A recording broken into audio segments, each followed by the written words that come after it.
Hello, everybody. My name is Lewis Lee, and this is Planning Traffic.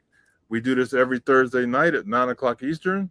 So please tell all your friends that we talk about cars, boats, trucks, anything you can put gas in, we talk about it. Got my man Ray from Motor Mouth Radio. What's up, Ray?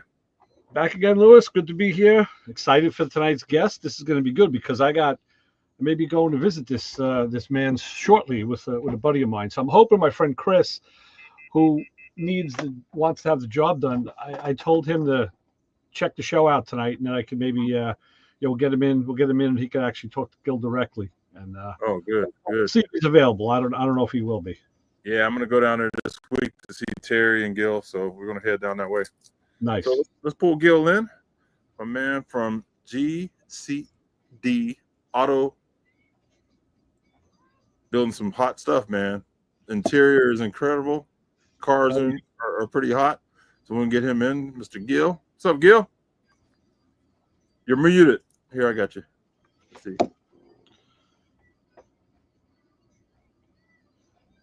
Oh, no, you're muted. Oh, we can't hear you. Hold on. He must be muted on his end. Yeah, you're muted on your end.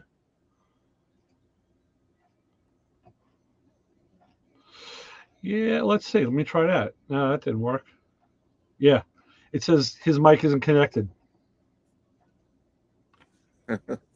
Gil, it says your mic isn't connected. Oh, there you go. I think you're good. Nope. Not yet. So the mic came on, but there we go.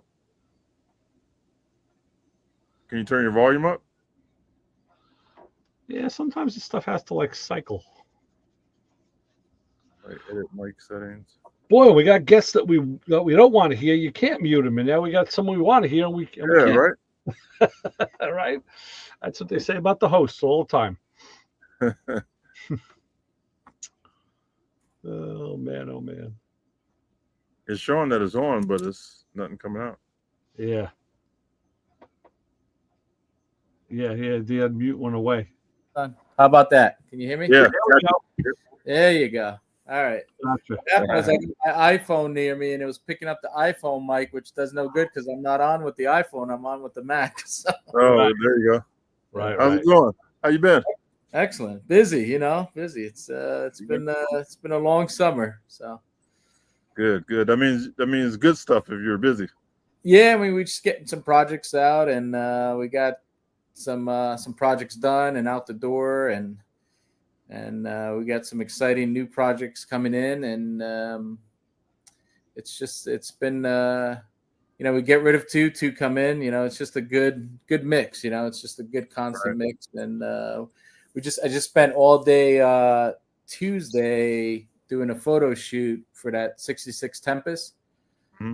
So a gentleman from Modern Rotting magazine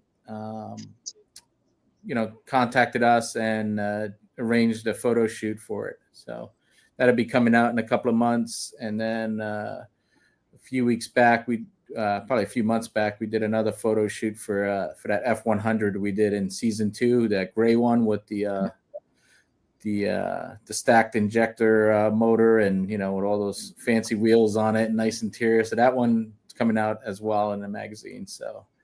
Nice. And then we got to mix in a couple of car shows here and there. We did the Syracuse Nationals. We did a few local things. Yeah. But what happens is all winter we're just so used to the quiet time, and then once the spring and summer hits, it's just like you're getting pulled in like 10 different directions. Right. Yeah. The Syracuse Nationals is no joke. I was up. I did that show 3-4 years in a row, and. Yeah, it's such a great show. Were you indoors or were you outside? Yeah, so we've been spoiled the last 2 years. We've been indoors. Yeah, and we've actually wearing the shirt. It's we sponsor the Brush Fest. Okay. So who runs that now? Paul Puza runs it out of Dutchess County.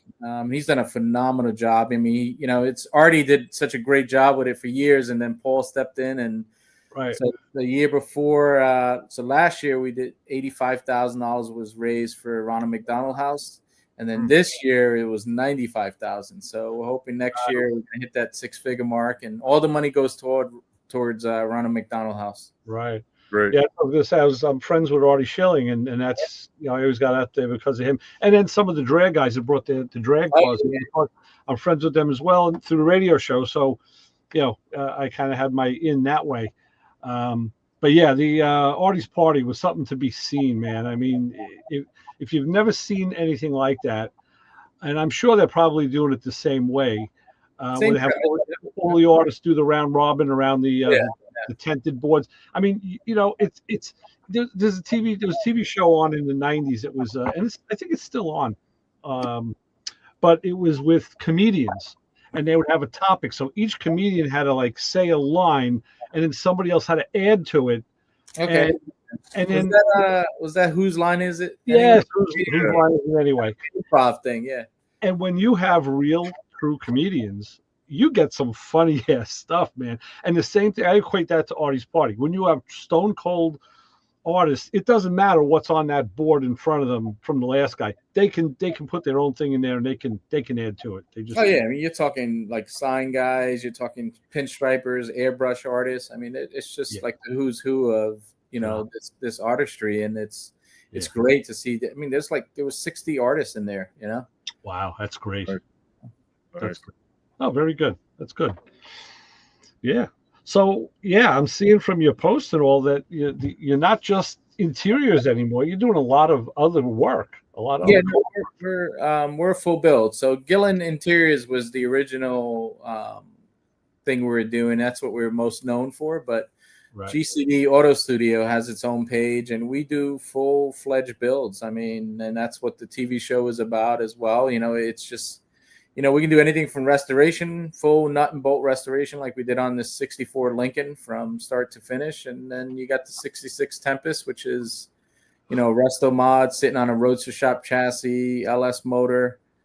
So it doesn't really matter whether it's a restoration or a resto mod. We do it all in-house too. So everything happens in one building. And I think that's what differentiates us is some people say it's one-stop shop, but most people send it out for interior work, and we're the exact opposite. We started as the interior, and then we do everything. So everything happens in one location.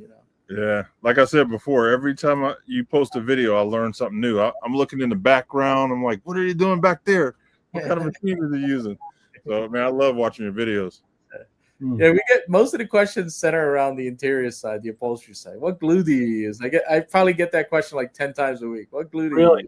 Yeah. That's great. So I'm gonna be down your way probably Tuesday or Wednesday. Okay. I'm gonna stop and see Terry. We're at a schoolie event right now, and it's over Sunday. So we're gonna pull out. We're gonna go to the upper coast, New England somewhere over there. But I think we're gonna cut it short because I want to get back home and do some things to the bus so we can go out to Vegas next month. So, you talking bus to SEMA? Yeah. Nice. Yep. And we're gonna stay out there all winter. So I want to get back home and do a couple tweaks. Good. Before we go. Now, where are you at currently? Are you in New York or? Yes, we're in Bainbridge, New York. Okay. It's by Corning. You know where Corning, New York is? Yeah. We're just west of Corning. Okay. I got to say, Bainbridge must be a little off the beaten path if two guys from New York don't know where it is.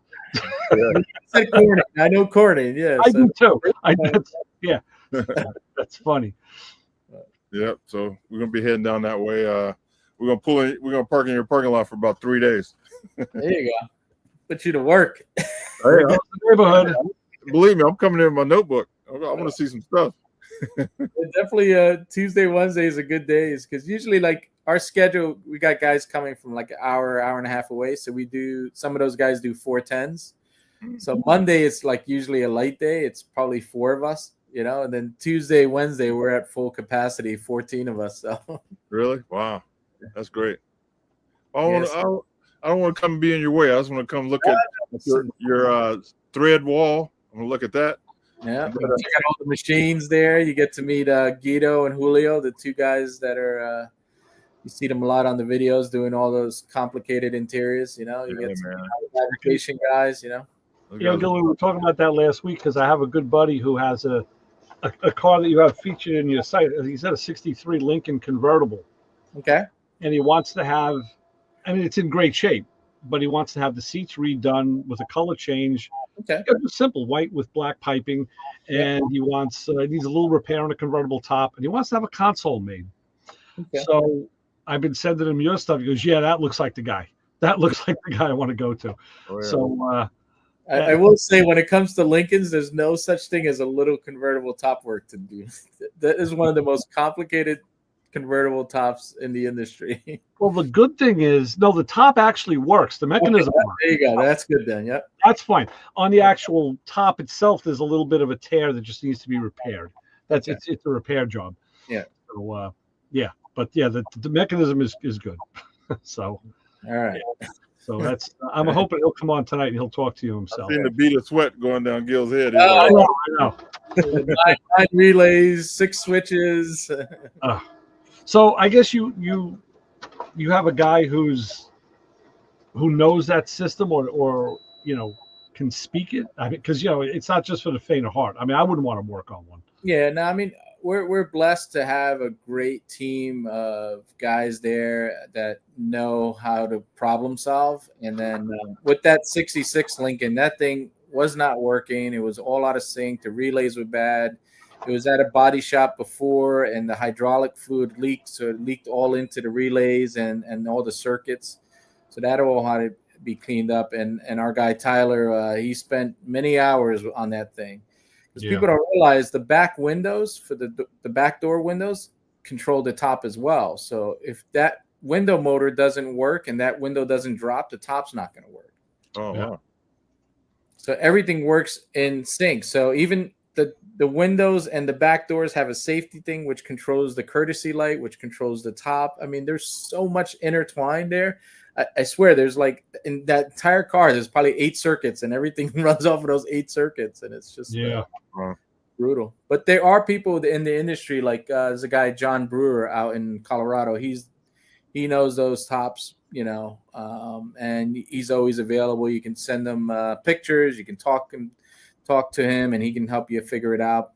And plus, I would say never underestimate the value of a manual. Like, and Lincoln had a great manual about the whole car, but they had a separate booklet for just the convertible top wiring and how the controls work and the relays and all the switches. So, it's not an IKEA bookshelf. Don't throw the instructions away. Let's take a look at it and pay attention to what it says in that book.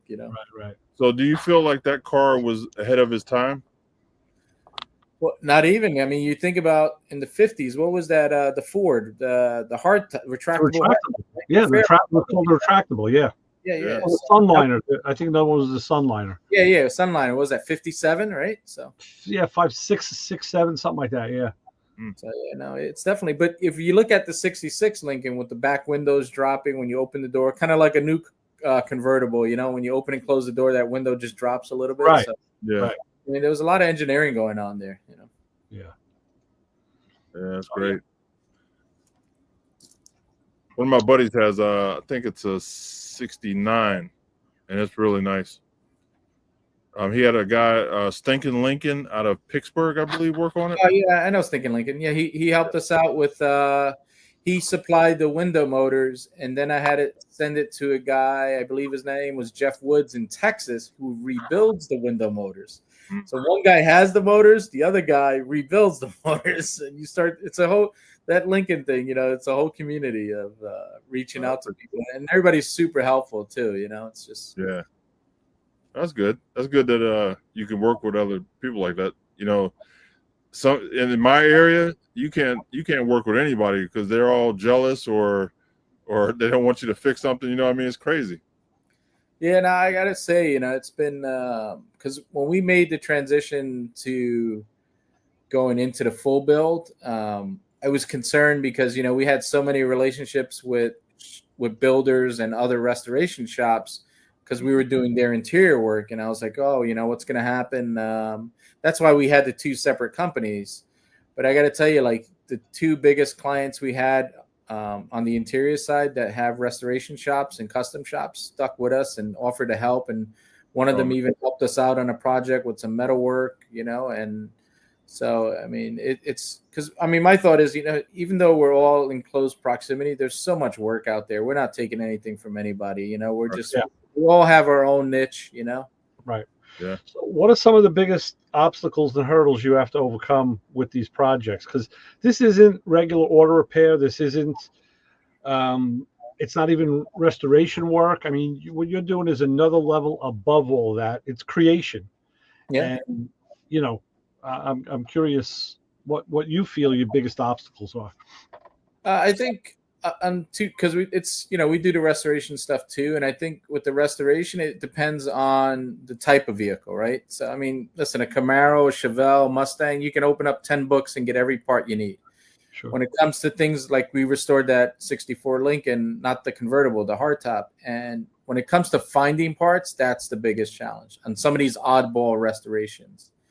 On the resto mod thing is just figuring things out. Like, I mean, it wasn't meant to have a 72 Bronco wasn't meant to have a Coyote motor in it. So you got to figure out the fact that you have to raise the Bronco 2 inches so that way the motor clears. You got to figure out the wiring in that thing because now you have a Coyote motor in there and it's looking for the rest of the car and it's not supposed to be a Bronco. So I think the challenge is just pushing the envelope with technology and trying to modernize these vehicles and knowing the limitations of it. And then also advising the client that you can't put, 700, 800 horsepower into a stock frame. You need to get, you need to upgrade. You need a chassis. You need coilovers. You need 6-piston calipers. It's just the nature of it. What's the good in going fast if you can't stop the vehicle, Right. And the brakes. Yeah, sure. Yeah. I think that's the other challenge too, is like a lot of clients are used to their daily drivers, where you have all these bells and whistles and the new cars have a certain feel. So when they jump into a 55 Chevy, they don't want it to feel like a 55 Chevy. They want it to look like a 55 Chevy, but they don't want that swooshy ride and the drum brakes and the they want it to be responsive, and they want it to feel like they're hugging the road. And that's where you get into, I mean, you have to be a salesman because now you have to explain, well, now you need major suspension upgrades and they're going to cost a lot of money, and people may not have that budgeted. It's funny. I had a guy that was going to do some interior work for me who never did. He kind of left me out hanging to dry, but we had him on the show many times and he said, the interior guy is the loneliest guy in the restoration business. I said, why is that? I said, you guys are real popular. He goes, no. He goes, everybody waits till the end to do the interior. They're out of money. Says, by the time they get to me, all I hear is, oh, the motor costs so much, the brakes, the paint. I don't have any money left. Can you help me out? He's like, I'm the last guy in line all the time. He says. And that's the beauty of doing everything in-house is we plan it out. So like when the project gets started, we're picking colors, and then at some point we'll do maybe the seats, and then at another point we'll do the trunk. So all along the whole process is we're doing little bits and pieces of the interior. So it's not just, hey, this is now you got to do the interior and it's going to be this much money. So right, having that kind of intertwine in the full build, and it looks much better because now when they're wiring up the car, on the build side, I can go, hey, you know what? If you can put I need in the center console area, I need power for X, Y, and Z. And if you can tuck the battery in more in the trunk or put all the fuses here, I can use one panel and you can get access to everything. So that communication with the build team and the interior team happens, throughout the process. And you can see the difference in the builds. It's thought out and it's very well meshed together as far as the process, And I have to say, from what I've seen, I haven't seen any other interior shops be the lead shop on a build. They usually, the standalone. Like sometimes the paint guy is a standalone and mechanical. So that's fantastic by integrating everything. It really is an integrated approach.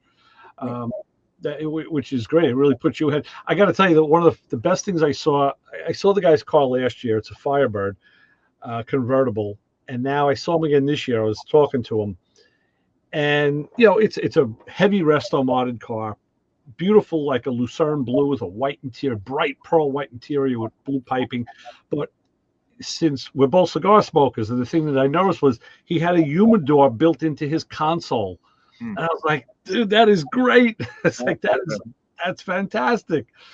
He goes, yeah, not everybody agrees. I said, not everybody smokes cigars, but no, I'm a big smoker as well. Actually, I was on a podcast last night called The Burn Down out in Long Island. Oh, really? And, I went out to Long Island, did the podcast. Great guys.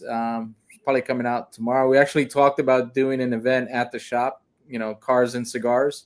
Where are they located, these fellas? They're in Huntington, Long Island. Okay, that's not far from me. That's on the North Shore, but yeah. And we talked about doing a cigar event at the shop this spring, and hopefully they can set up their podcast at the event, at the Cars and Cigars event, and guys can come on and talk about cigars, talk about their cars. Right. That's great. But talking about a humidor on a 83 or 85 Porsche Cabriolet, we did in the frunk, the front trunk there. Yeah. When you opened it up, I built a leather wrapped humidor, and you opened it. It had a little case for the cigars. It had a holder for the lighter, for the cutter. It had everything in it, so. Nice. That's cool. I like that. I have an order for a case, a hard case, and a small case for cigars when I get back home. Okay. Oh, the travel cases, the black plastic ones. Yeah, those are great. I use one of those. I could stick like 6 cigars in that thing if I really jam them in. Well, I'm going to make it out of leather. I'm going to put the insert inside. Okay. Oh, nice. Well, we should talk. I should get one of those made. I should get a custom one made. Because I went to the Churchill lengths now, which is like the 6-7 inch lengths. I find they burn better. They're cooler, and it's not as frantic of a smoke, I find, as a shorter cigar. So you need a case that'll hold that. But, yeah. So when I go back to my first project, because I gotta get the smoke in before I'm interrupted for something. So. And you have my other vice sitting right behind you. I see you're well set up. You got the bar right there. Oh yeah. Nice. I got a few bottles. I may not come home. All right, so I'm gonna let the fellas in. I have to go turn my generator off because there's a lot of buses around me. I don't want to keep them up all night. So we'll let the fellas in. I'll be right back. Okay. Yeah, Vince just sent me a message about Bainbridge. The population's 1355. No wonder nobody knows where it is. There's nobody. 1357 this week. Listen, I live in a town that's 5 square miles, and there's 20,000 people here. So I'll be right back. Yeah. There's the boys. All right, so we got Jim, Vince, Brian, and Papa Squirrel. How's it going, guys? How y'all doing? Hey, guys. Hey, when you were talking about the convertible top to the Continental, that was like when Porsche brought back the Cabriolet, and they couldn't decide on what they wanted, so they had every component possible that there was on a convertible top. You started out, manually unhooking it, and then, they had cables, they had hydraulics, they had gears, they had micro switches, and like you said, everything worked, and it was a time. Oh yeah. So everything was measured and timed just right. Yeah. And I'll never forget, I had a guy that called and said, "Hey, the top's not working." And I said, "Have you done anything?" And he said, "No." I said, "Don't touch anything. Yeah. Just bring it up." And he's like, "Okay, yeah, no problem." So, as the day went on, I'm like, well, I guess it worked, or I don't know. He's not here. So like 5 o'clock in the afternoon, he comes rolling up and the top is down on the car. And I go out and I was like, "Hey, the top's working." He goes, No, I can't get it up now. And I was like, "Okay, well, what did he do?" He goes, "Well, I got the owner's manual out, and it said, in case of emergency, take these 2 bolts out." And of course, when he did that, all the gears fell out of the top of the transmission, and it disconnected, and it became a manual top. And he goes, "Yeah, when I push the button, nothing happens." And I was like, "Yeah, no fooling, dude. You know, you really. I mean, it was just probably a micro switch that just needed to be tweaked." Yep. You know, all I had to do was hook it up and see what wasn't getting the signal. You know, and I said, if you think I'm fixing it, I said, you got to leave it. I got to take the whole system apart, rebuild both transmissions, and I got to measure out everything now. So come pick it up in a week. You know, it's like, wow. Yeah, I said, why? He goes, it was such a nice day. And, you know, it says, I said, an emergency, like, you know, you need to put the top up, like it's raining or something, not because it's a nice day.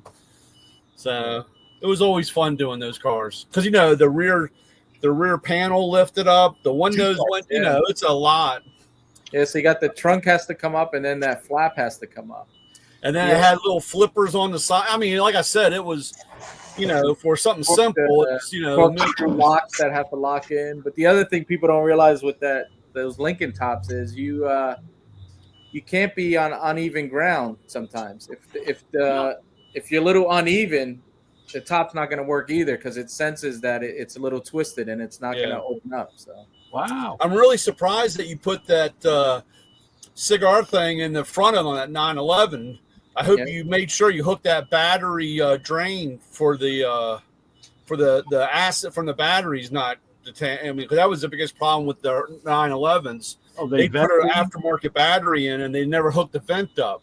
So all the battery acid fumes would, stay underneath the trunk, and it would just eat everything up. The carpet, the relay, I mean, the fuse box, everything was just gotten eaten up in those things. Yeah, that was that thing was far from stock, so it was all custom, and I believe that had like one of those AGM batteries, so no battery acid, and oh, that's good.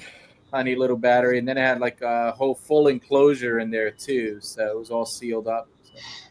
That was because later on in life, or even when you got into like the 928s, or even what's the other 4-door one that they make, but they would lay the battery in there, and then they would lay 4 or 5 computers or ECs on top of that. And of course, the first time somebody replaced the battery, they never hooked the vent up, so all that ate all the battery acid.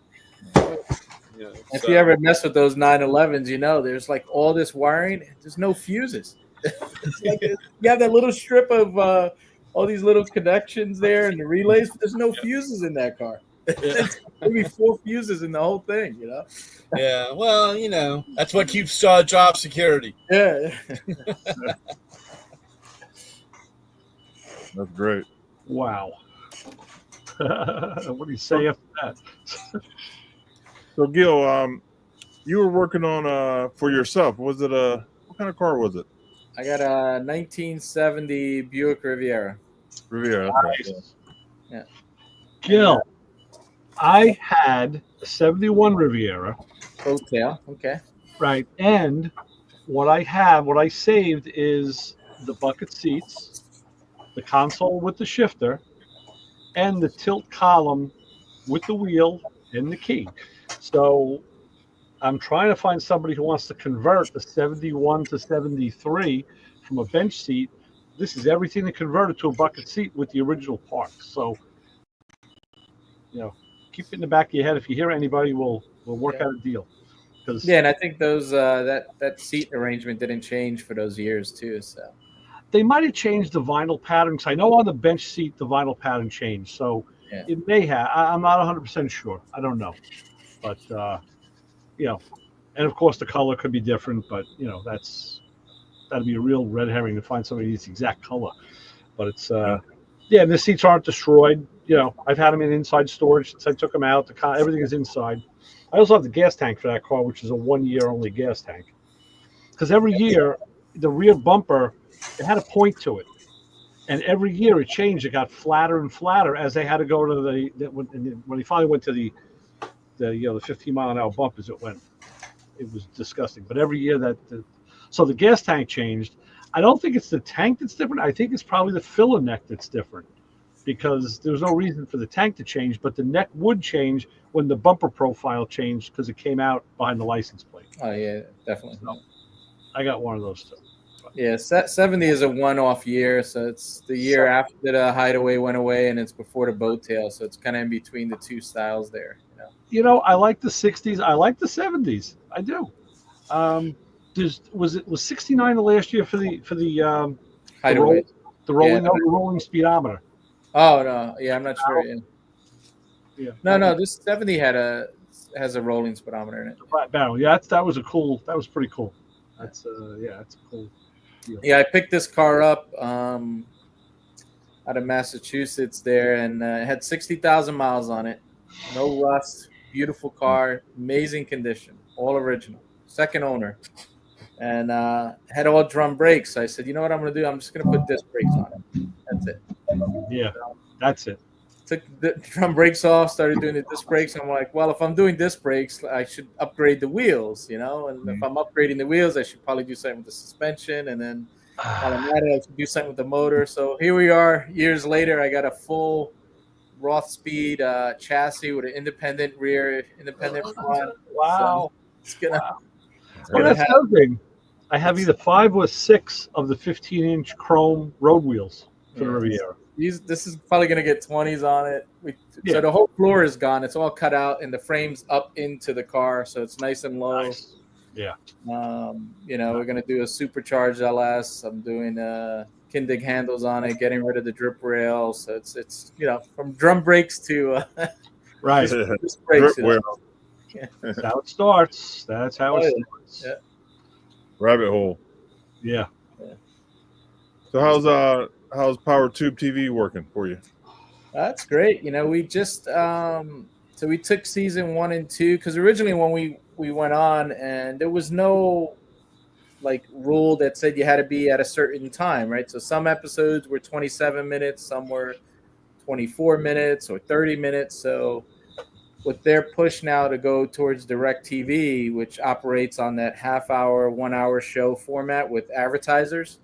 Yeah. So we took season 1 and season 2, we reformatted it completely into 22-minute episodes, so half-hour show, and we wound up with 23 episodes. So they have that now, and those are going to start airing in that half-an-hour format.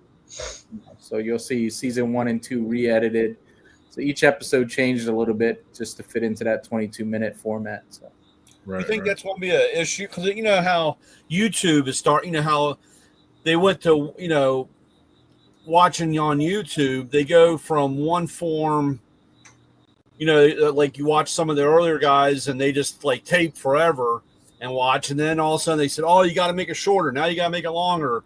And then, of course, when you get to that point of putting commercials in, you'll be watching something and they just cut it up. Do you think that will ever get formatted just like TV, or is it just still? I think YouTube's a whole different just a whole different animal, right? So if I look at TV, I say the core purpose of a show on TV is to entertain, right? It's for the most part, you're entertaining people. There is some educational part of some of these car shows. I get it. But for the most part, you're entertaining. Where I think YouTube is really guys want to go out and learn how to do something. They follow along a certain person. So, I agree with you on that. But the problem is the guys that are running the YouTube, the guys on the show, they get dinged and beat up and they don't hit their numbers and then they don't make the money because they want entertainment. I mean,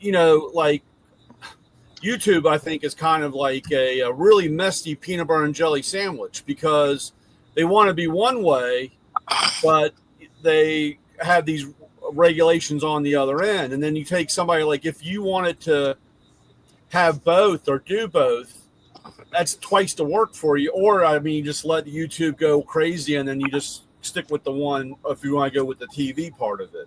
Yeah, I think from the financial perspective, for us, it works being on PowerTube more than YouTube because YouTube's a great secondary thing where they re-air the episodes and it's available.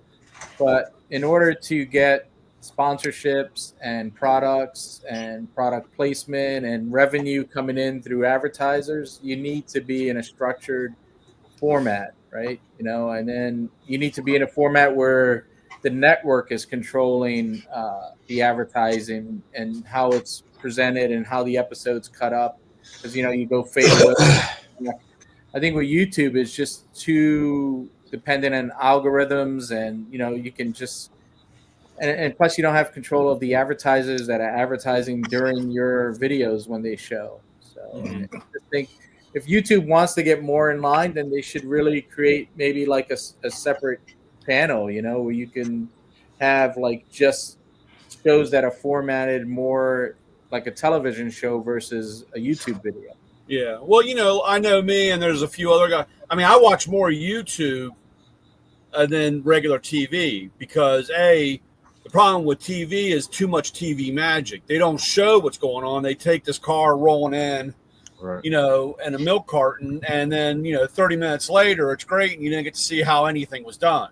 And, you know, there's a lot of people that want to see that. And, of course, they're just doing the, you know, oh, we lit this you know, firecracker, and we run around and scream like little girls. But that's one thing. But, you know, like I said, I guess really the whole concept of this conversation, or my question was, it's too bad that they just all can't be not regulated, but, you know, structured the same way so that you could put both on both, you know, you could do both ends without twice the work, I guess. I think the challenge, you know, which we've learned in the past 2.5 years is, in order to do a show where you're showing a lot of the work.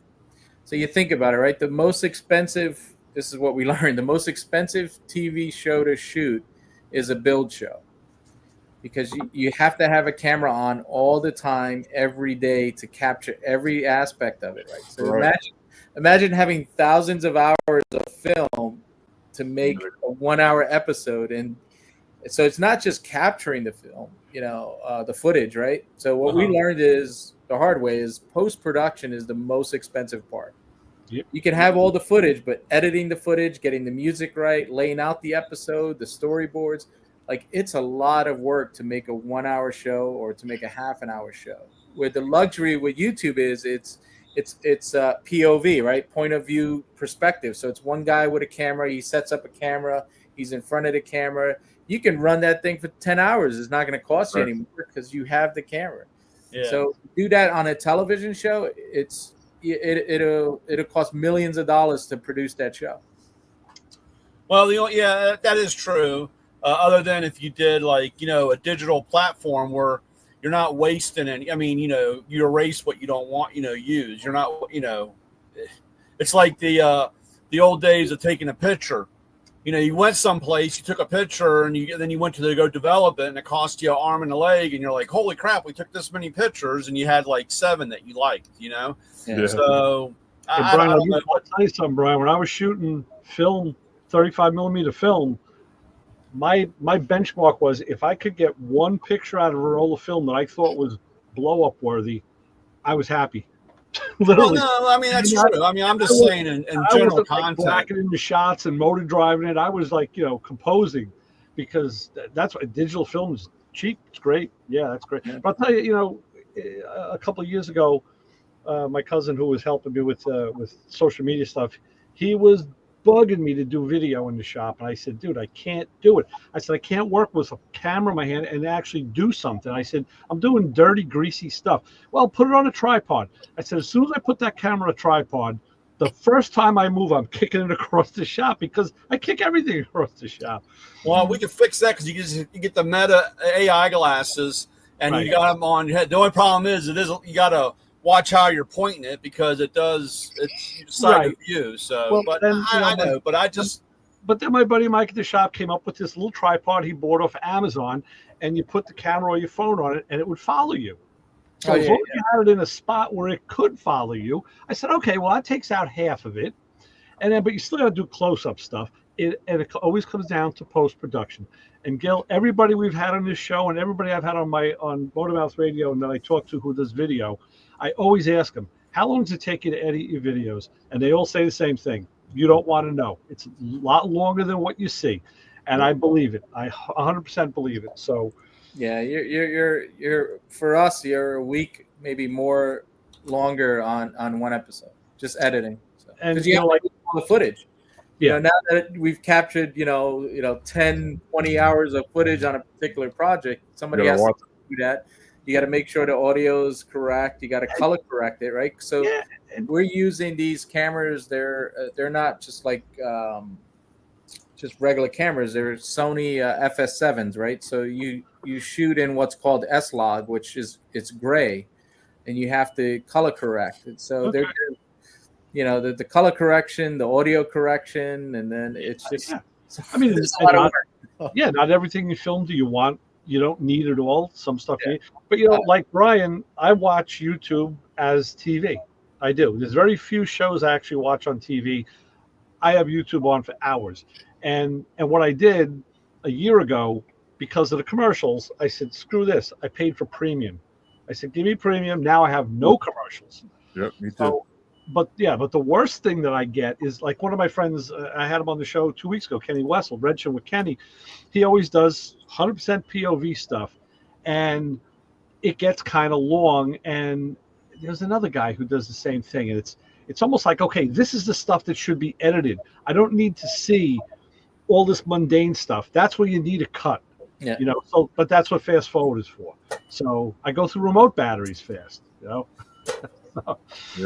I do the editing on my end, but the other great thing is for camera wise, the iPhones are great. We use a lot of iPhones for B-roll, so like just as you're talking through a scene and you got different things showing. A lot of that's done with the iPhone, right? And then all our in the booth like paint work is done with GoPros because we don't want to be in there with a camera. So the GoPros handle everything in the booth. And then the iPhones around the shop we can capture. And then when we're filming a particular footage of a particular scene or doing interviews, those are the big Sony FS7 cameras. Yeah. And have you gotten in any drones? How many have you lost or got shot down? We got drones. We hit one mailbox. Thankfully, it wasn't the car; it was the mailbox. But other than that, we've been and they come into the shop with the drone, and they're like right by the car, right by the person working, and then they just take off. So you'll see some of the shots where it's like right there, and then it backs out. So you got to have a lot of trust in the drone operator. Oh yeah. I got one, and I've only wrecked it about 37 times, and I've only been on 3 flights. So it's been tough. Yeah, the one time we managed to get the drone in between the roll-up gate and the roof of the shop. Oh, wow. Yeah. That's funny. Yeah, some of those guys are really good at flying them, man. Yeah. That's a quick story or side note. My brother-in-law had one of those RV, remote control helicopters that he built, and it was like, I don't know, it was fairly big. I mean, it was a big thing. And he was talking about classes and going through all this stuff. And, of course, I'm like, classes? What the hell? It's, you build it and you fly it, And it was so funny because this was many moons ago. And he's like, today's the day I'm going to fly it. And we're all like, wow, awesome, And it builds this helicopter. And he gets out and, it has to go through the 27 checks and rechecked everything, and it's zip. And I'm like, dude, let's get this thing going, man. I want to see this thing fly. And it goes, that was, oh man, awesome. And I was like, what? That was the first flight. Not exactly the Wright brothers there. Yeah. So then, of course, many years later, I get this drone thing. And I'm like looking at it like, yeah, okay, dude. And I'd snap it all together and get it. Man, I'm surprised like the tool truck didn't blow up because, it's this thing's banging off of everything. And I'm like, dude, I don't know if I'm up to this. So Brian, I give that's my the hardest thing. brother-in-law a lot of credit because all the crap I said, man, he was, it's a learning process. And that little drone of yours was a hell of a lot easier to fly than that helicopter. Oh, yeah, dude. It was awesome. I had a customer that had done one. We have these, the state police here in Maryland have these French turbine, these French turbo ones. They sound wicked as hell. About 3 miles is how helipad, or that's where they keep them out here in the.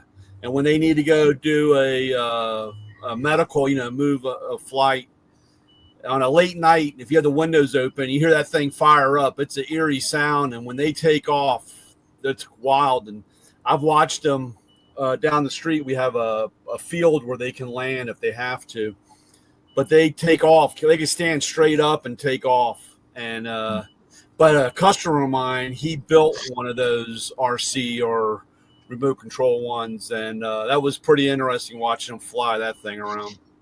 So.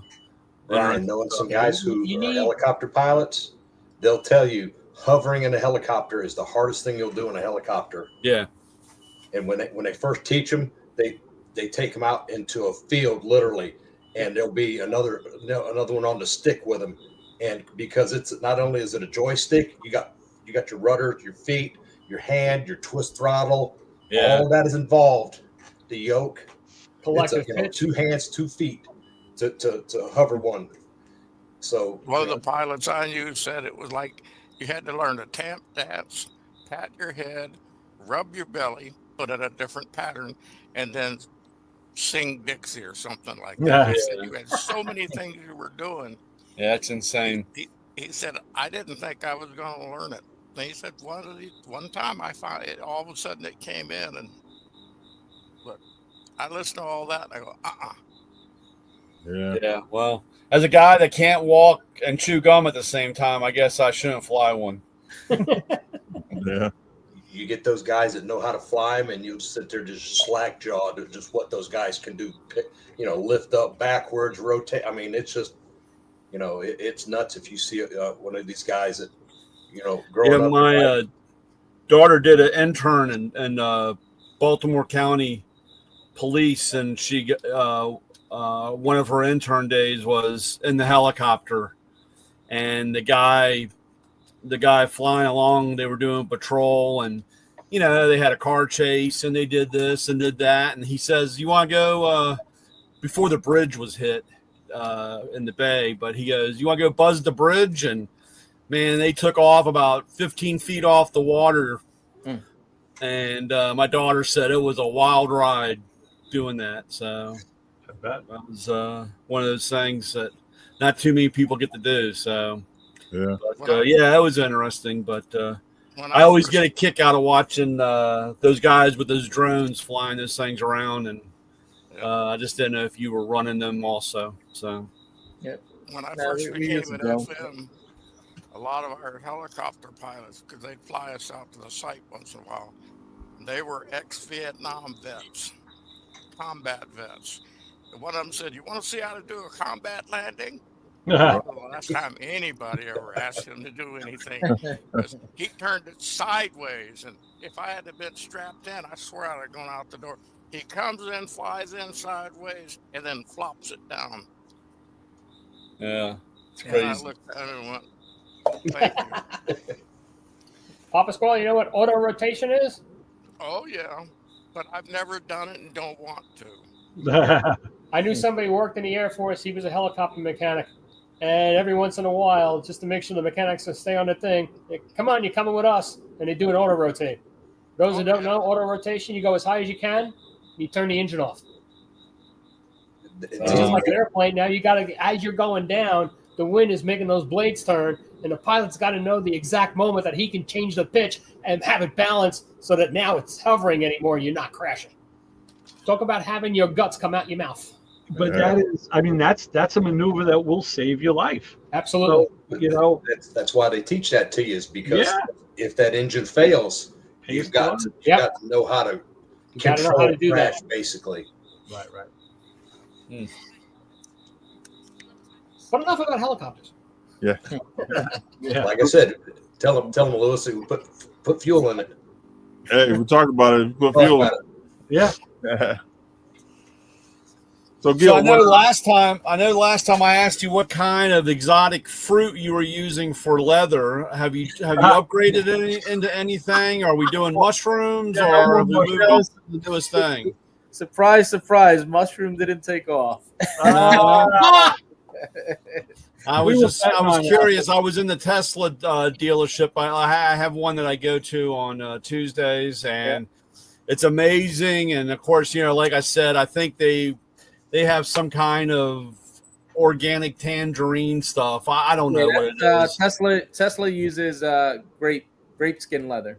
So. Yeah, so it's amazing. Like I said, and I was just curious if you found a new glitch or somebody calling you saying they need to have kangaroo stuff or what. I just didn't know what the newest trend was. No, we're using good old. I'm getting close on the Mustang, not really, but I want to be up to date on the wise. Brian, just the Mustang and ostrich. Just using traditional leather. That's it. Yeah, I'm using a milk carton, but crate, but that's a different story. So, Brian, just have him do the Mustang and ostrich. Ostrich? I don't know. Like your boots. That's some tough skin there, boy. Is it? Yeah. Ostrich, What's really tough is buffalo. I had some buffalo skin, and I liked it a lot. It's really tough. Yep. Yeah. Yeah, you probably use a lot more exotic stuff, right, for your leather works there, like the. Every once in a while, somebody will ask for something weird, but mostly it's just regular leather. Now you getting the thicker stuff, right? Like you use like tandy leather and stuff, like the heavy stuff. Actually, I get some. Well, some I get from Tandy, but mostly I get from a tannery out of Boston. They actually tan the leather themselves. If I'm doing a real high end purse, I'll order from them because they'll give me some real quality stuff, and I can get it the thickness I want. 2 ounce to 5 ounce, depending on what I'm making. Yeah. So, like on your leather seats, or is it just like the inserts, and then you have I don't want to say pleather, but do you use a different form, or is it all the same? It's all leather. Yeah. It's all leather. Yeah, all leather. And we do, when we do an interior, we send we'll order the hides. You try to order more than you need because you want the same dye lot, and then some of the hides go put aside for seat work. And then if you have a certain type of insert, whether it's an embossed insert or a perforated insert, that goes to someone else. And then the other hides, we'll try to do 2 or 3 hides, and we have them shaved down. We send it out to near Gloversville, New York, and they do all the skiving. Oh, really? And you get this thing, it's like paper thin, and it's perfect when you're going to wrap panels, so you don't have the bulk, Oh, yeah. Yeah, because back in the day when I was at the Porsche Audi BMW dealership, and when we had to do like a wood grain, they would always, well, of course it was $1 million, for the Black Forest, from the Black Forest over there, the wood. But you had to make sure you ordered enough, because no 2 trees or no 2 if you messed up or didn't have one to fit right, and you had to get it going or get another piece, you may not get the same wood grain or the knotting, and you could never get it to match. That was the biggest problem, because you get a guy trading a car in, and like the center console would be all destroyed from water stains to burn marks or cocaine lines in it, that you get a new to get a new panel, you couldn't make it match. And then of course you're spending $1 million to replace everything on those back in the day. I guess the leather's the same way. You want to make sure it came from the same cow. I mean, you want the same dye lot for that color, because they thankfully, we deal with suppliers that have all that information. So when we order, they tend to batch it together, so that way they're, it's all the same shade of the color. You don't have that issue, because you don't know where you're going to wind up. You may be doing a seat, and you might wind up with 2 pieces from 2 different hides. So you want to make sure it matches. Yeah. Yeah, my luck would be that I'd come back and tear it or rip it and then bring it back, and you'd say, well, we got to redo it all because we don't have anything that matches. But hide, the cow's outside. Well, the thing we do is when we order, like I said, you tend to order more than what you need, and then what happens? So when we're finished with that project, we roll up that leather, and it gets tagged with that project on it. So God forbid down the line, if there's a damage to the seat or the panel, we have the ability to pull that piece and do the repair with the original leather that we used on the project. That's good. You just got to have the space and the storage, or properly storing it. Yeah, I had basically we try to save like at least a half hide for each project. I mean, if the problem they created is bigger than a half hide, they got bigger problems. Than No. I had a convertible top. Well, it was a interior shop that I went to, and the guy, did convertible tops and interiors and so forth. And one day he was like, I am so sick and tired of this. And I was like, what? He showed me like his back room was just from head to toe underneath, just filled with all of this material, because he's like had so much material. And I remember when he cleaned that out, how much rats and everything was in there, man. It was just a mess when he went to clean that out. Yeah. So I went to organize. That's it. Yeah. Well, I mean, this was his dad ran it before him, so I mean, this place had been around for like 50 years. I mean, Yeah, you know what happens? You clean it all out, and then next week that one piece you threw out, you need. It just happens. Yep. Yeah, that's why I don't throw anything away, because I had a Audi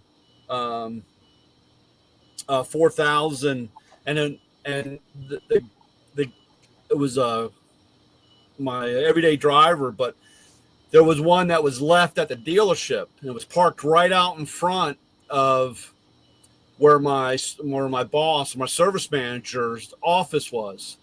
And he'd come to work, and I was always there early, but he'd see the car, so he knew that I was there. And one day I'm driving by and I'm waving to him because I was late, and he comes over and goes, "That's not your car?" And I said, no, the guy denied the work. He goes, "That car's been sitting there like for a year." He goes, "I thought that was your car." And I was like, no. And he goes, "Oh, well, do you want it?" Or, because they put a lien on it, and got it. And he goes, "Do you want the car?" And I was like, "Well, if you're giving it to me, I'll take it." So tows it home, and I strip it. I took everything off because I figured if I ever hit a deer, because it was the same color and everything. So I pulled the whole front end, doors, hood, pulled every switch, everything I could pull out of it. And I put it in the shed. And years had gone by. And I got tired. Every time I had to do something, I had to move half this car out of the shed to do something. So finally I said, that's it. I'm getting rid of this stuff. And this guy calls me and goes, "Do you still have those Audi parts?" I said, "Yeah, come get it." He goes, "I just need a hood." I said, "No, come get everything." Loaded it all up. 2 days later, the wife backs into my car and wipes out the whole front end. Oh my God.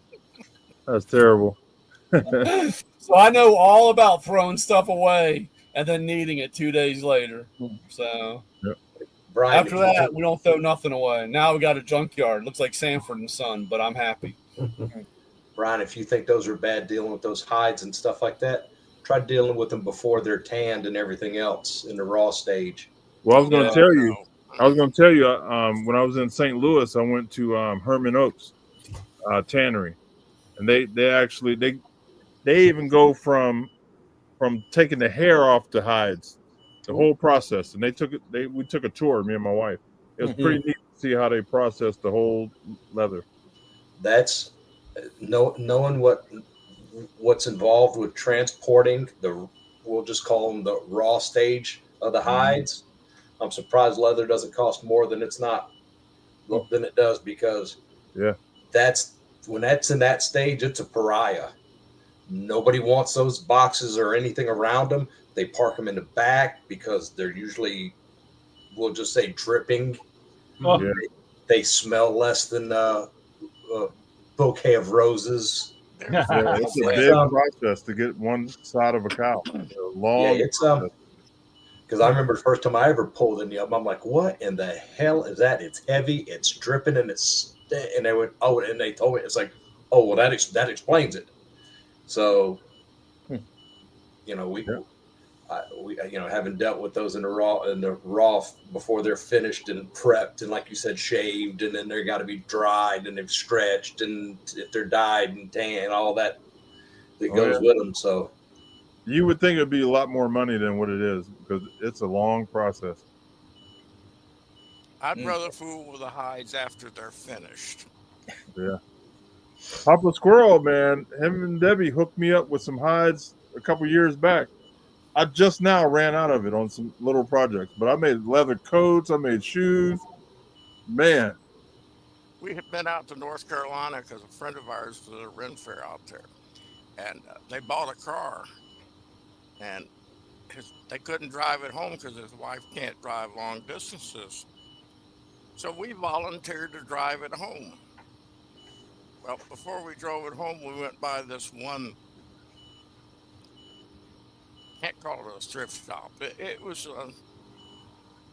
they had been donated a huge bunch of hides, just leather for seat hides, things like that. And they were selling it by the pound. And beautiful stuff. we picked up, let's put it this way, that little PT Cruiser had only space for my wife and I in it. It was filled up to the top. She packs it. I mean, she can put toothpaste in a tube. And so we gave Lewis a bunch of it because we didn't need it. Gil, they sent me the priority boxes. Yeah. And the hides were, you know how big a big cow. It was a big cow, and Debbie had packed them up in these little tiny boxes, man. Holding it all up. Yeah, I couldn't believe it. I just probably ran weighed out. a lot too. That's it's heavy. Yeah. I'm trying to see if I have anything to show you. I don't think I have my coat here. My motorcycle coat. I made a motorcycle jacket out of it. I made all kind of stuff, man. That stuff was beautiful leather. Yep. Oh yeah, there's all different qualities too. That's the other thing people gotta think about too, and just when you order the leather based on the supplier, it's different quality levels as far as leather, especially in the automotive world. You gotta, there is cheap leather out there, but it's not good. It's not good leather. It's dried out. It's got a lot of scars in it. And that's the beauty of when we order stuff. I mean, it costs a little more, but there's very little scarring in it. Yeah. Never get Mexican leather. It's been urine. Can't have those cows walking into those fences. Oh yeah, I've had sides that had the barbed wire, bug bites, branding. But some people like the branding. Like I've made some bags with the brand on the bag. Some people like that. If you're doing some kind of like patina thing with a distressed leather, the brand marks are nice, Yep. It's pretty neat. It's a beautiful medium to work with. Really is. Ray, this is the guy you need to ask about your carpet. Getting that thing to, instead of using all those staples holding it down, getting that carpet formed. Yeah, I was complaining about putting a molded carpet in a car. They never seem to fit quite right. Yeah. I was fighting with it again yesterday, but I'm just gonna. It's gonna be what it is. What it is. Once I put the console and the seats in, you're gonna see so little of it, really. If there's a little bit of a steamer, Ray? What's that? A steamer. I do have a steamer. The thing is too with this carpet, there's really a thick padding under it. I forget I bought it through Ames, the Pontiac dealer. And I don't remember what interior company it was, but I tell you, they really put a thick padding on this thing. Yeah, so I think there's only one company left, which is ACC, Okay. It probably has what they call mass backing on it, so it's that heavy backing on it. Yeah. Yeah. I know. So when I'm driving my holes through for my seatbelt bolts and all, I'm using a hole punch to drive through. And man, you got to go through and turn and man, whack the shit out of that thing. You want a trick to that? Yeah. Take the hole punch, right? Hit it with a torch. Heat it up. Heat it up. Burn right through it. It'll give you a nice clean hole, and as it burns, it burns the thread there, so you don't have to worry about it. Right. Gotcha. Yeah, I know back in the day, everybody was using hot soldering irons to do that. But it doesn't make a clean hole. It just you do the hole punch. You hit it with the torch, and then you just put a nice clean hole in it. So. Yeah. Nice, good tip. Thank you. Yeah, good to know. So you learn something new every day. Yep. I figure just make sure the hole is there, though. Yeah, right. I figure you just I just figure you just hose down the carpet and put it in wet and let it dry, and it'll form a seat. I mean, it'll form it that way. Then Yeah, it'll form along with the mold. Yeah, right. Well, that's why they got Lysol afterwards, right? I mean, Yeah. Tricks of the trade. Yeah. I'd tell you. Tricks of the trade is have somebody else do it for you. Yeah. Well, I firmly believe in paying a professional to do what they do best. That's why I had a guy re-grout and caulk the bathtub yesterday, because that's his job. That's what he does for a living, and he did a phenomenal job. And I don't mind paying a guy for that. It's you get what you pay for.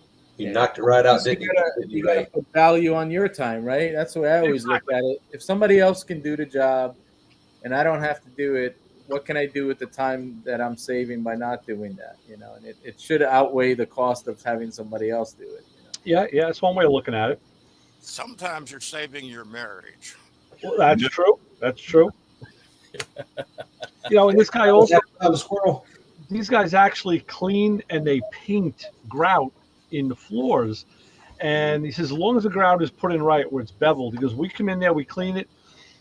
And he says, and if it's steam cleaned, we paint it by hand. And he says, we'll do it twice because the warm grout will actually absorb some of the paint. And he goes, well, once we do that, you're good for a lot longer than the grout alone, even with a sealed grout. And it looks great. And he says, now, you know what? I know you're a guy that likes to do stuff yourself and you're very handy. He says, I can tell you where to get the product, what to get. He goes, if you don't mind working on your hands and knees. I was like, you know what? I'll be calling you in about a month and a half, 2 months. I said, I'll be calling you back in and having you do the job. So he's like, oh, thanks. But yeah, I don't want to do that. I don't be on my hands and knees. Grout. God. Well, guys, it's been real. Gil, nice to see you. I'm gonna stick with my my Ford top, my Ford power top, where you just unlatch it and flip the button and it goes up and down. That's nice. No issues with the rest of that stuff. I got to run in the morning, so. All right. Be safe out there. All right, Lewis. Take care, Vince. All right, Ray, Coach, on, Squirrel, Brian. I'm going to call you tomorrow, Brian. I got to talk to you. Me? Yes, Uh-oh. you. Uh-oh. Jim. Okay. See you. Sounds like trouble. All right. Take it easy. All right, guys. Good night. Yeah. What's up, Coach? Not much. Been a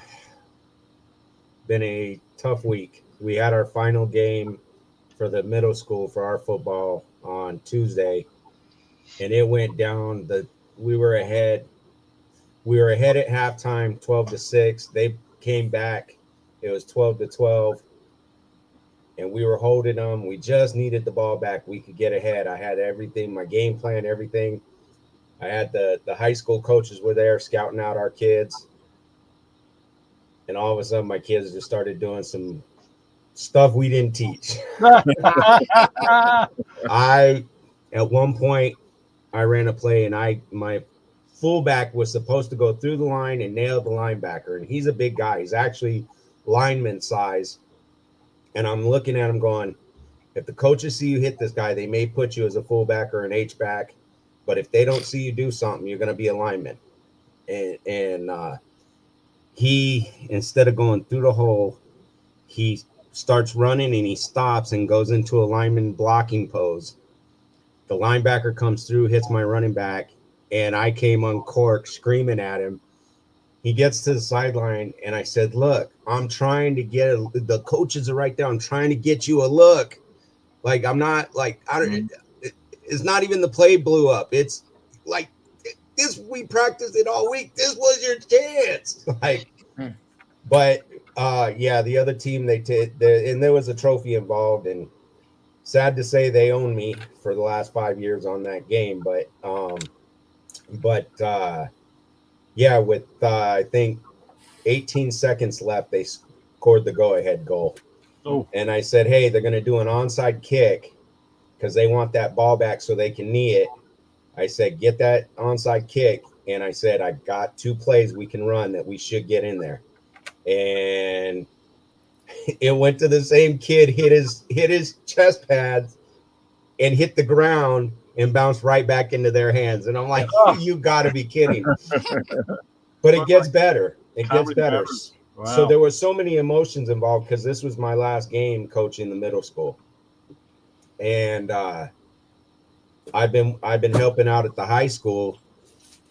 And tonight, Thursdays are usually when the JV game happens at the high school, but it ended up being Wednesday. So I go to help out at the game. And so we lost 12-18. I'm helping out at the game. We're ahead 12-8. And we come out in the second half. We're just, we some mistakes happen, but we're still on top. We're still on top. And with a minute left, they hit the sideline and they get all the way down to the 3-yard line or so. And with about a minute or under a minute left, they score. So now it's, I think 14 or 16. Yeah, 16, something like that after they score. And we're like, we get the ball back. They're going to onside it. We get the ball back and we can make up for it. And they kick it. Now this one, it went over the head of the line, the front line. One of the kids comes running up, and as he's diving on the ball skips off the ground, hits his chest pad, bounces back out, and they land on it. And I'm like, what the hell is going on? Like, yesterday was bad enough, and now I'm seeing a repeat. Yeah. I'm like, what's going on? So it's been a bit of an emotional week, but yeah. So I'll be transitioning. I'm still going to be working at the middle school, and I'll be coaching other sports at the middle school, but I'm going to be transitioning to the high school for football. Oh, nice. So it's great. I mean, it's bittersweet because I'm gonna miss doing it at the middle school to a degree, but I've been doing it at the middle school since 2016. So it's time for me to move up. But the high school, that's the high school I went to. And so and it's the dream coaching job. I wanted to be at the high school there. And actually my mom was a graduate of the high school in 1959. Wow. So there's a long history there and a lot of meaning to it. So like I said, it's bittersweet, but that's been my week so far. So hey, Isaac, send me your address and everything because I'm setting my map up because next month we'll be heading out west. So I want to try to get my friends all lined up to hit. Yeah, for sure. Yeah, for sure. Yeah, like I was saying the other day, I told my wife that when you come through, depending on your time and stuff, you may want to see the Air Museum or see Old Tucson, and then also Tombstone. Oh yeah, for sure. You know, whether it's on the way through or on the way back or whatever, but yeah. But Believe yeah, me, I'm hitting all the cowboy stuff, man. I love the cowboy era, so I'm gonna get my cowboy hat together. Where's my hat? Check out the hat I made. Hold on. Oh, it's in the Jeep. Coach is right. You want to hit Jeep. that Air Museum up because there are some fascinating planes there. Yeah. Really? Really fat. Oh man, yes. Yeah, My we son love was all that pointing history out stuff, man. When we went there, he was pointing out one of the helicopters that they would work on in Afghanistan. And he was a Marine infantry. He wasn't a helicopter guy, but Marines are weird. They'll grab anybody to work on something if they need them. Yeah. And All right, guys, time for me to bail too. Later, All right, Jim. Jim. Have a Take good care, one. Jim. Guys, see y'all Take it next easy. week. All right, take it easy. Actually, I'm Speaking gonna jump of- off. Speaking on airplane stuff, do you build bomber seats? Do you buy them, or do you fabricate them, or have you gotten into that, or do you have any need, or anybody ask? Gil.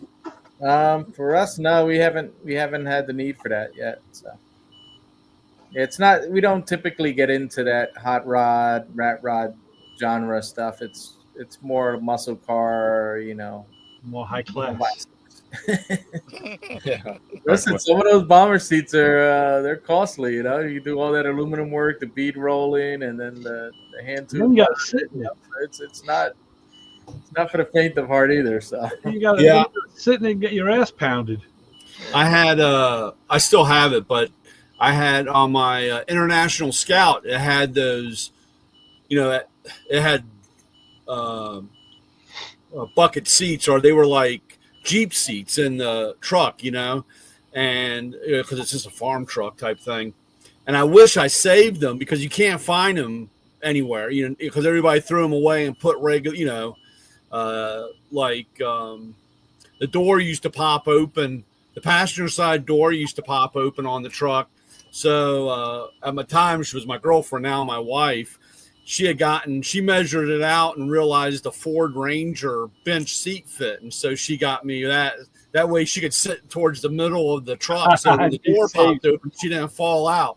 And that's called self-preservation. So, but I pulled those seats out. And of course now because they were kind of like, they weren't bomber seats, but they had that all metal, it was like a school chair, only had an 1.5 inch pad on the bottom, type thing. But I was just curious if, you fabricated or made bomber seats, or if you even did anything that way about them, or had. not yet. I'm kind of happy to see that craze is a little bit past. It was kind of cool. There was some really good and creative cars done that way. But then, like everything else, when everybody else thinks they can do what they saw done on TV, you see some real crap. And it's like, dude, you took a good vehicle, now you ruined it, Yeah. But maybe that's just me. I don't know. Yeah. I tend to be a little cynical like that. So. Yeah, everybody has their flavor. Yeah. Hey, I feel you on that, Ray. My wife told me, she said, when I start working on the Chevelle, she goes, we need to get you a paint sprayer. I want you to paint it. And I'm like, I'm not a paint and body guy. I'm not. Me too either. And that's why I trusted it to a good friend. And I got a great job. The paint's nice and flat. It looks beautiful. And because it was done by a professional. Again, pay the guy who does it for a living, and you get a good job. Yeah. If I was gonna paint something myself, it might be like a dune buggy or something that's gonna go out in the desert and get all scratched up, and I don't care about. I think that's another thing that TV did. It made everybody. It was a double-edged sword. It made a lot of guys think they could do what they see on TV. Now, don't get me wrong. If that gets someone outside and he buys some tools and maybe buys a welder or whatever and starts playing around and seeing what he can do, you might you'll uncover a guy with a talent that you didn't know. And but it also did the opposite, where you saw a lot of hacks out there making cars. I've seen more unsafe cars because guys thought they were doing the right thing. Like back in the early motorcycle days, the term chopper came about because you would take a full dress like a police bike, chop all the crap off it to make it a light, street racer, and now you had yourself something you could ride and get away from the cops on. And guys do that with the cars, and there's always a limit. You can go too far, and now you took off some stuff you shouldn't have took off. Yeah. So one thing about working on something is you learn quickly what you can and can't do. Yep. And people who tend to make a lot of their own stuff are willing to pay a professional to do the work. Yeah, Pop Squirrel, I agree with you. And then again, in my own experiences, I know what I can do. I know what my strong points and weak points are. And a lot of times if I get stuck with something that I'm not really, I know other guys can do better, I tend to push myself and say, you know what, you can do this. Why can't you do this? And I'll give it another shot. And maybe you do hit a wall. Maybe there is just some reason you can't do it. Maybe it's physical, or maybe like I was doing a job on my wife's car in the driveway the other day, and my neighbor's talking to me over the fence. And here I am installing a catalytic converter, and she's asking me if I know a good exhaust shop. And I said, it's kind of ironic you asked me that, because yesterday I called my buddy at the shop for some help. They says, how can I help you? I said, come over here with the flatbed and take this fucking car to an exhaust shop. It ends up the cat I had was never going to fit because it was a Chinesium catalytic converter, and the flange was too thick.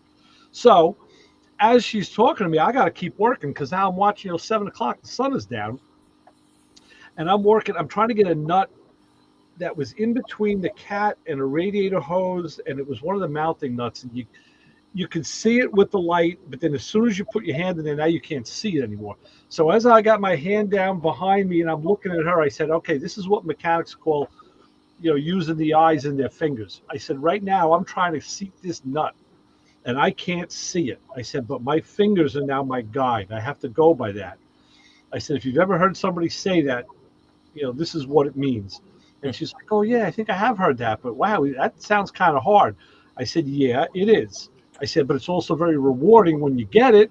Mm-hmm. I said, I've already tried 20 times, and either it falls or, it doesn't go, whatever happens. I said, or, your neighbor talks to you and you can't concentrate,